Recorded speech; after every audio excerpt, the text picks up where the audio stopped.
Happy birthday to you. İyi ki doğdun oğlum, ad günün mübarek oğlum. Ad günün mübarek, papasının ürəyi, nəfəsi, aşkı bir dənəsi, canımın içi. Ad günün mübarek. Желание. Ura! Kurban olub atanın nəfəsi, aşkım mənim, həyatım mənim.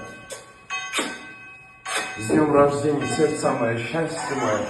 Yaxşı ki mənim varımsan, yaxşı ki mənim oğlumsan. Sən mənim həyatımsan, sən mənim nəfəsimsən.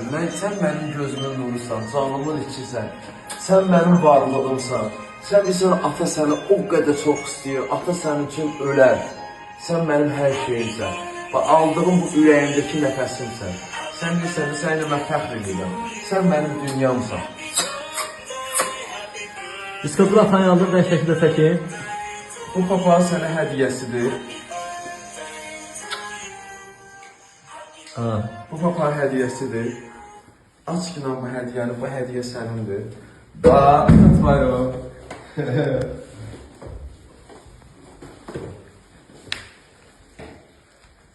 Tak. Aç. Çıxart da onu bana. Hə, çıxart.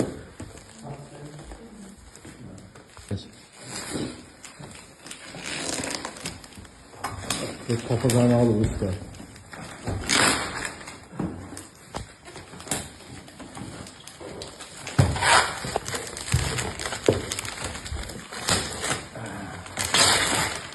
Ot be. Oo.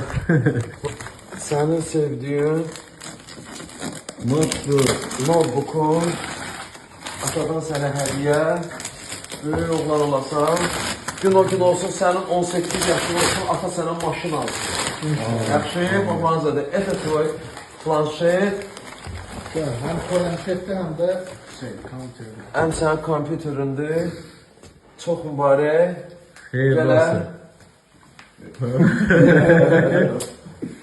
Sən mənim nəfəsimsən, sən mənim hər şeyimsən, sən mənim dünyamsan.